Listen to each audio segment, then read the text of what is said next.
Hi, welcome to another edition of Between the Covers with Tracy Lawson. This is the June edition, and I'm here today with Mike Ghere, who is the author of the Broken World series. It is a classic fantasy series with a techno-twist written by an engineer. So Mike is from Newark, Ohio, and I met him last April at a book fair at the Licking County Public Library, and I'm happy to have him here on the show today. Welcome, Mike. Nice to see you again, Tracy. Yes. I'm happy to be here. Thanks for the invitation. Absolutely. Okay, so we're going to cut straight to the chase here about your books, your Broken World series. And what we talked about before the show started was that you've managed to involve your entire family in this process. And so tell me a little bit how you got everybody involved. Okay. Basically, I write stories. I write novels. My wife turns them into books for me. She's my first reader, my typesetter, my publisher through self-publishing. She does all that, my cover artist, the whole nine yards. So that's basically how it started, was her helping me through the whole, hey, I've got this, I think it's a book. How do I make it a book? And we've worked our way through three of them now together, working on a fourth.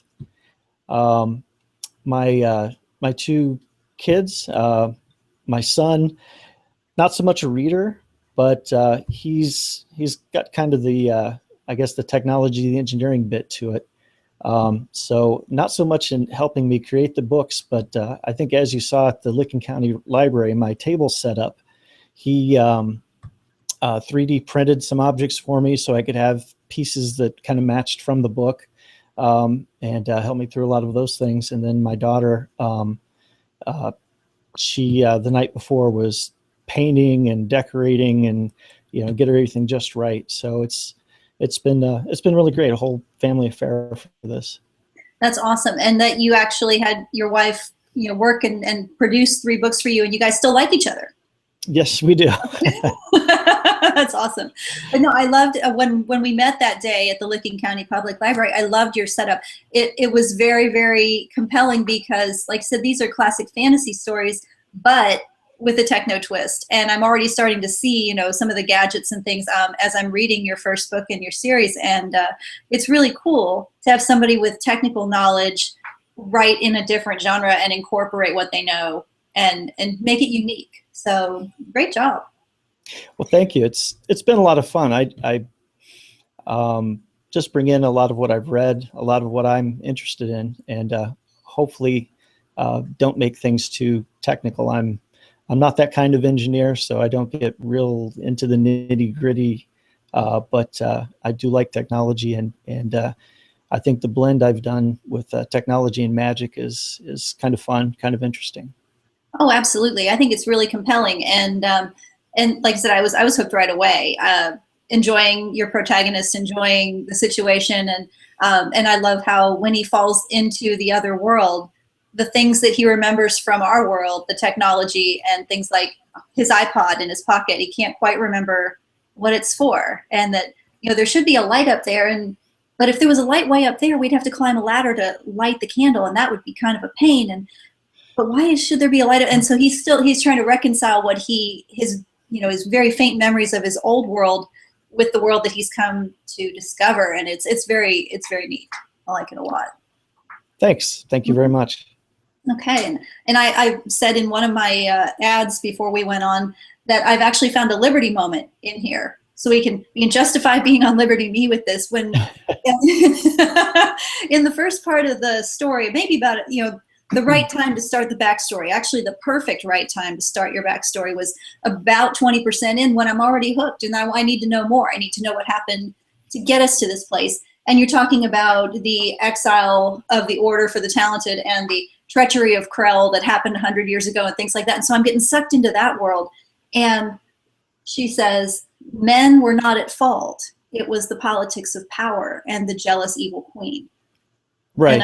Yeah, and that's like what so much of the Liberty message is, that people aren't evil. It's that power thing that gets people and turns them into something that they shouldn't be, and that we have to be on guard for the politics of power. So I liked that moment. Thought that made sense. Oh. Yeah. Thanks. I had a lot of fun writing that bit of the story. That was fun. A nice break from the main plot. And I don't know, I just had a lot of fun and kind of delving into Sister Faye's past there and that kind of thing. Yeah, because Sister Faye is the first one we meet essentially, and so we need to know more about her. And I'm sure as I go farther in, I'm going to know more about Jake, the boy who falls through into the other world and everything. But yeah, Sister Faye, you almost get the sense that she's come from that other world, but maybe she hasn't, you know, and I'm not far enough in yet to know, but I'm wondering because she seems like she's kind of got a foot in more than one world. And she's a very cool character. So in this fantasy series, I haven't read any fantasy in so long. So I feel like it's like a breath of fresh air, and I'm really like had to tear myself away from it this afternoon to do some of the stuff I had to do. But how did you world build this? Where did you start from? Did you have certain myths or fairy tales that you started with, or did you just come up with it all from scratch? You know, it's been interesting. For the first book, it's funny because so many people ask you, how do you get your ideas? And most of the time you kind of go, I don't know. It just kind of, you know, was there, or I put some things together. In this case, I literally had a dream that I woke up from and said, that would make a great story. And then as I woke up, I went, no, that's a stupid dream. You know, it doesn't make sense in the light of day. But there were enough nuggets of it that I took the basic bit of it, which was a boy that could see magic. And it was different in my dream, obviously. But what would that be like? And if no one else could see magic, but, you know, I just kind of started playing with that. And it's neat. I went back and found my original notes from when I first started writing, and the story is nothing like that. It changed so dramatically in just the few days from when I started writing to, or started fleshing out to when I actually started writing. Again, I have to thank my wife. I mentioned the story to her and she said, so write it down. You've wanted to write for a long time, just do it. And the first thing I did was pull up Google and how do I write a novel?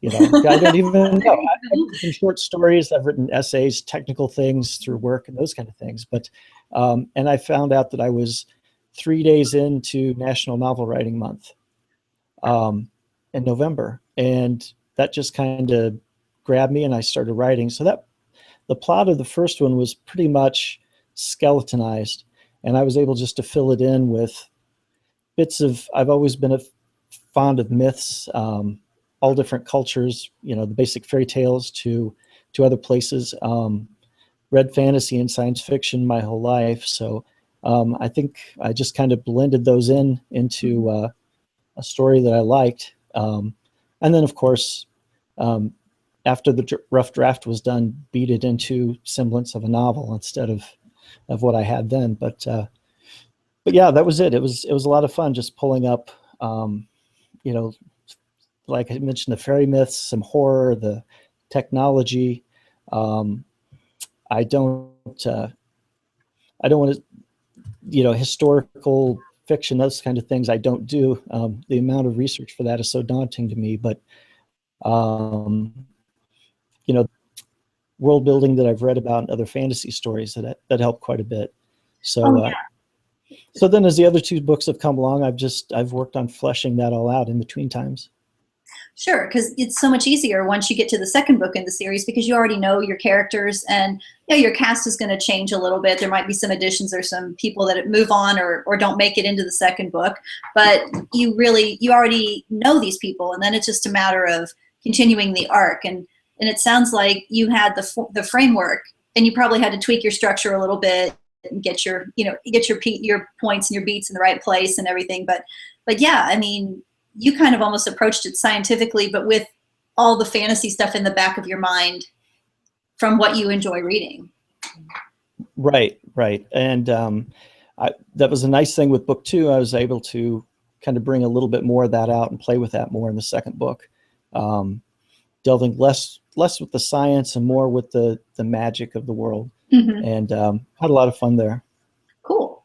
Yeah, and I like the whole thought of people being talented and people finding their talent, you know, their thing that sets them apart, their skill or their magic, what makes them magic and everything. And it's fun to see the kids come to find what's about them and how, well, we don't usually involve boys in this or men in this, and looks like Jake might be, destined for some pretty cool stuff as we go along the line. But I'm sure there's also going to be an element of danger, because the sorcerer wants him and didn't get him on the first go round. So I know there's danger out there for him, and it's cool. So I have a lot to look forward to. Yep. There's I think it's a pretty good story. You're almost there where you'll start seeing more of that coming in, I think. Mm-hmm. Awesome. Okay, very good, because it's been very much fun, and you just finished my first book, and so Yes. we were talking about that too, and so when you go back, and if you get to resist before too long, you'll see that you hit the ground running. Basically, it starts 10 minutes after the other book let up, and so you don't really have a whole lot of time to breathe, and you're right back there in media res where you want to be dropped back in the action again. And so, and yours started out that way too, and that's what I liked. It started off with something exciting happening right off the bat, and that was fun. So, yeah, if you're starting 10 minutes after Counteract ended, then we're in about the same place.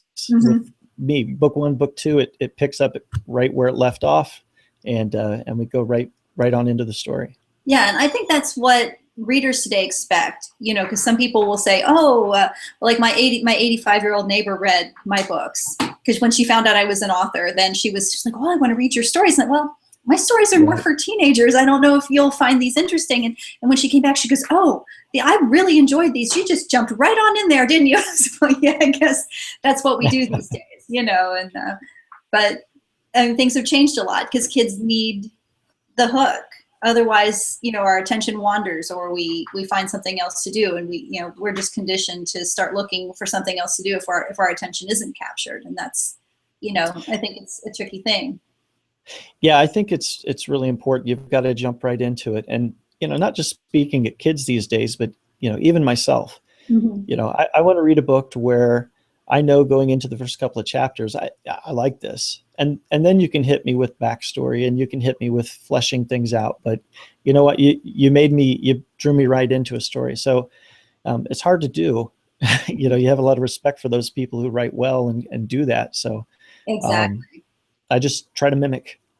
Yep. Well, yeah, you try to look at what works, and you also got to be true to yourself. And I think you did the same thing I did, where you were like, I'm not, a technical specialist. I'm not a writer yet, but I know what I like, and I'm just going to go for it. And I'm going to build this world where I'm right no matter what.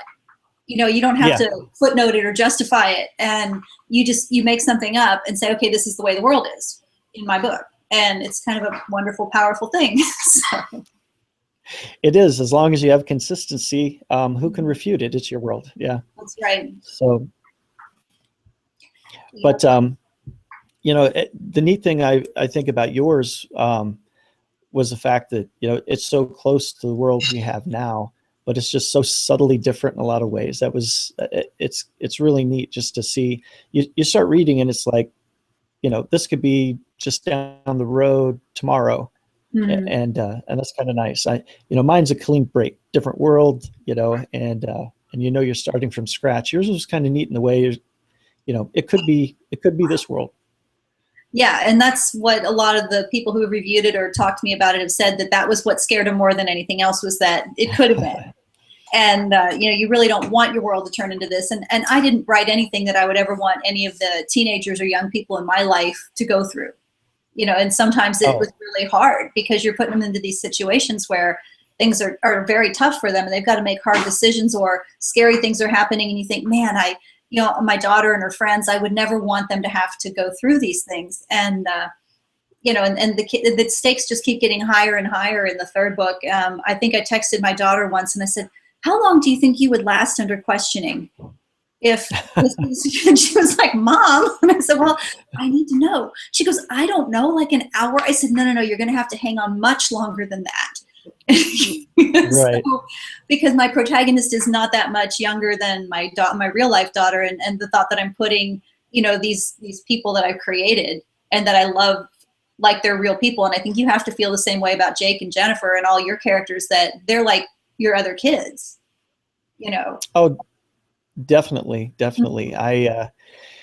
It's really interesting because, as you mentioned, once you start getting to know them and building that backstory for each character, and they really drive what happens in your book. They don't, there are several times where I may have plotted it out and said, it can't happen that way because that's not the way Jennifer would react. That's not what would happen if Jake was in that situation, which is kind of neat because, as an author, it's kind of nice to be surprised by your own story while you're writing it. Exactly. That's the most exciting part for me is that first draft or so, getting it down, getting the story in shape, and seeing it myself for the first time. It's a lot of fun. Everything after that's just work. Yeah, there is an awful lot of work, and that's what they said. To be a writer, you need a desk that's strong enough to survive you beating your head against it. Yeah. That's the truth. But no, my characters, until I knew them well enough, my character actually stepped in and told me that's not what I would say there. And it was a really weird experience. You talk about your dream, waking up and going, yeah, boy who can see magic, I'm going to run with that. Well, you're working and you're writing and you're trying to write dialogue and it's not working. And you don't know why it's not working. And then finally you hear this voice in your head and she says, that's not what I would say there. Wow, that's neat. And you go, and you're alone at home and you say, okay, well, that's what the outline says you're supposed to say there. And she says, I don't care about your outline. That's not what I would say. I would say this instead. And it was the scene where Tommy and Corinne have realized that they're not going to die from the running out of the antidote. They're not going to die. And the day has passed and Tommy's like, hey, cute girl, she's still here. Right. And he's wondering if maybe she'd want to get a little bit more familiar. And she's like holding him off with both hands. No. That's not why I'm here. And, right. and she says some things that are kind of scathingly cruel and crushing. And, she doesn't really try to spare his feelings. And I was like, well, I don't think you should say that because that's really kind of mean. And she said, well, you have to let me be who I am right now so that I have a chance to grow. Right. Right. And I think, especially with a teenage character, that's one of the most important things you can do as an author is start them out at a place where they have plenty of room to grow and change and develop. And I think your character, Jake, is in a position, he starts off, he's a good guy. He's not done anything wrong. He's just simply ended up in this situation. And he's confused and he's, there are furry people that are 2 feet tall that can disappear. And what is this world? And he can't remember how his iPod works. And you just think I could feel the confusion. And I really I felt like I connected with him very quickly. And that was awesome. And you think, okay, now Jake, he's got to figure out how to live in this new world. And even though, he hasn't done anything wrong, he's still going to have to figure out how to adapt. And he's going to be wrong for a lot. And you've given him the opportunity to grow into that new world. Yeah, that's been a lot of fun. I don't think you've hit the point. There's basically, not counting Sister Faye, there's 3 main characters that come into book 1, and it's Jake and Jennifer, who you've mentioned, and then Jennifer's best friend Tabitha joins the group. So, but to take the 3 of them across the series so far, and not even consciously do it, but watch them grow as incident after incident happens, and as I said, just imagining the character fully enough to say, what would they do here? How would they react to this? What does that do to them later? Those kind of questions, and the answers sometimes surprise you, and it's kind of nice to watch them change. Oh yeah, and I had the one character, the youngest character in my cast is the little waitress at the diner, and you might remember her because she kind of gave Kevin a hard time and teased him and everything, and she had this one scene, and that was it for her. And but there was something that she said in the second book when everybody arrives safely at Resistance headquarters, and she says to Corinne, I'm sorry, my room is messy, because she's sharing a room with Corinne, and JC's like over the moon that this, like, the girl who's public enemy #1 and has been on the news is like sharing her room. This is, great moment for her. And she's clearing all her stuffed animals and stuff off the spare bed. And she says, I'm sorry, my room is so messy. I don't usually have company, especially famous company. But I'm really glad you're here because that means now I get to be part of the revolution. And Corinne goes, oh, because she's still trying to figure out what's going on. And this little girl's been raised to believe that the revolution is coming, and it's probably going to pass her by because she's stuck out in the middle of nowhere in this diner. And now but she said that, and that came out the end of my fingers into the computer, and I said, I didn't know she was going to say that. Yeah. But I realized that JC she was making a play for a bigger part. Because she's a pretty feisty little character, and she was like, I want a bigger role. well, if I volunteer now, maybe I'll end up in the revolution. And sure enough, she's played her way into having her own perspective. You know, she's a main character in the third book. And she has a couple moments that I really love because, of course, being the younger character, she's going to really look up to Corinne, and it's not going to be hard for her to develop a crush on Tommy. And, you know, there's a lot of stuff going on and a lot of interplay. And you've got 3 characters, too. So, you know, whenever you have 3, there's always, you know, that's a very hard social number. Right. And, you know, that was interesting to play with that in book 1. You'll see it coming around. You know, you've got a tight-knit group.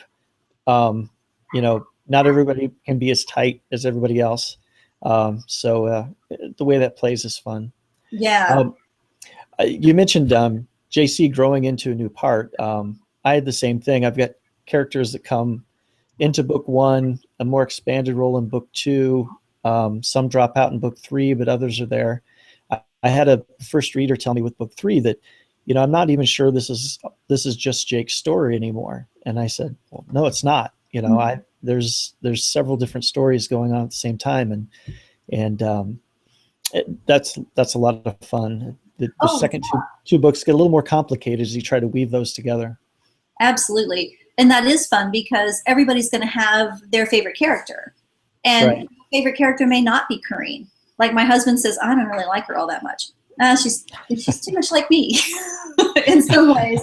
You know, she's kind of a control freak, and she's, you know, not really willing to be very flexible about certain things. And, you know, and Tommy was not mine initially because I had a co-writer at the very beginning. And when he dropped out of the project, he left me Tommy and Eduardo the mailman. And it took a little while before I felt like I really knew Tommy as intimately as I knew Corinne, even though I really liked his character. And then it's like, okay, now I got to get to know this guy.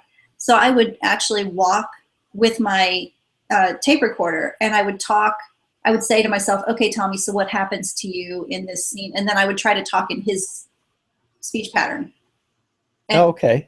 You know, so I'd be walking and talking in my neighborhood, and people are thinking I'm talking on my phone. I'm just talking to myself. So, but it works. And also, I don't know if you're ever influenced by feedback from a reader, because after the first book, one of my friends from high school got in touch with me, and he said, I read your book and I loved it. And he said, I cannot wait to find out what happens to Art Severson in the second book. Now, Art Severson was the treacherous best friend of Tommy's parents, who we come to find out is a bad guy. And he had 1 or 2 scenes in the second book, and I thought, you know, I might want to beef that up a little bit for him, because if somebody really finds him intriguing and wants to see comeuppance, or wants to see something terrible happen to him, or maybe wants to see him like succeed as an evil overlord, I at least need to give him the opportunity. And so Art has, you know, again, played his way into a larger role. And, now that's interesting. I had similar. I had a couple of people ask me from my second book. There's a couple, the Thorns, in book 2, and it's a new character that's introduced there, and she works for them as a housekeeper. Okay. And Mr. Thorne is not a nice guy. Mrs. Thorne is definitely well under his thumb, and downright abused by him, you know, mentally if not physically. But the question was, the character I introduced moves on and leaves the Thorns behind. And I had several people say, so what happened to Mrs. Thorne? What's going on? So I actually wrote a short story that I threw out there just for anyone interested could come back and see what happened to the Thorns after Maggie left. That's a good idea. Yeah, that's a good idea, because I can't do any spoilers about Ignite yet, but that's a lot of what's going on, looping back to what happened long before Counteract even started, because I've got, you know, resistance leaders and people who've been involved in trying to keep these awful things from happening with the government, and they haven't been successful up to this point. So they're mounting a small revolution. And at one point in Resist, Tommy says, do you really think they're going to wave a white flag when we attack them with our words? Well, there's like 11 of us, you know, and this is the most powerful government agency in the country. And, you know, of course, Corinne's like, well, we just need to convince people to change. And he's like, no, I think we need to get weapons training. I think we need, you know, and they're coming at it from different places. But you know, but of course, you know, he's recovering physically from the accident that killed his parents in the first book, and he's, you know, he's all about learning to be strong and fight and shoot and all that stuff. And she's got a completely different perspective on everything, and she's seen what the violence can do because she's lost her dad in a terrorist attack, and she doesn't want to be a part of the violence. She wants to try and approach people intellectually. Yeah. You know, so they have that disparity, and you know, they become a couple awfully quickly, and they fight a lot through the second book because they're like, what do you mean you don't agree with me on this?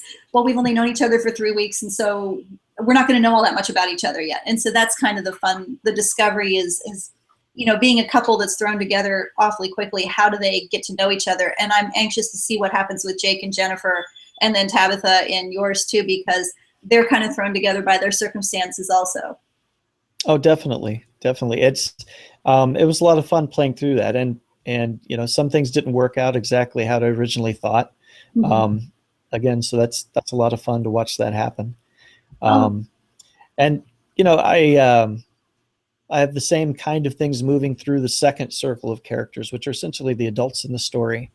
You know, different characters have not had any interaction coming together, meeting each other. How do they, you know, interact? Even though the main focus is on Jake and his friends, there's a lot of help behind the scenes, or not even directly, with the adults in their lives as well, helping them get through, you know, this terrible thing. You know, you've got you know, sorcerers that are dabbling in magic that they shouldn't have, and combining it with technology from Jake's world, and making all manner of terrible things. Mm-hmm. And, you know, how does a 17-year-old boy who doesn't really understand his own talent deal with that?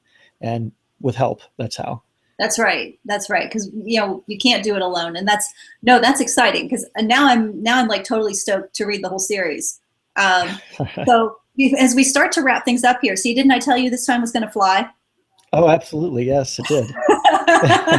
Yeah, and it did. It's been such a pleasure to get to talk to you tonight, and you know, reconnect with you. So tell me, where can people find your books? I'm on Amazon, both digital and in print. I've got all 3 books out there. I've got a short story based on, you mentioned the furry 2-foot tall people. I've got a short story based on the Dunderhills from the book. And then working on some other things as well, but those are all on Amazon. Okay, and you're at MikeGhere.com, right? That's correct. MikeGhere.com, and also a Facebook page, Mike Ghere author page. Okay, great. And we'll be posting links with the YouTube video that goes up after we finish the broadcast and everything, so people can find you that way. But yeah, like I said, I started the first book today, which was called The Colors of Change, and it's, you know, like I said, I'm 25% in, and I'm totally ready to read the rest of the series. And so I hope that people who are watching this will check it out. Mike Ghere, Broken Worlds. Yep, make sure I got that right. I don't want to.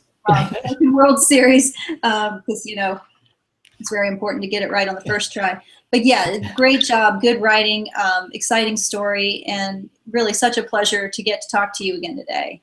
Well, thank you so much. I'm very happy to be here. Sure, I'm glad you had a good time, and I did too. And so thank you everybody for watching. This was another edition of Between the Covers with Tracy Lawson, and when we come back in July, it will be a release party for Ignite, the 3rd book in my series. So I have no idea who the host is going to be, but I'll be in the other seat. So I'm excited about that too. But thank you all for watching.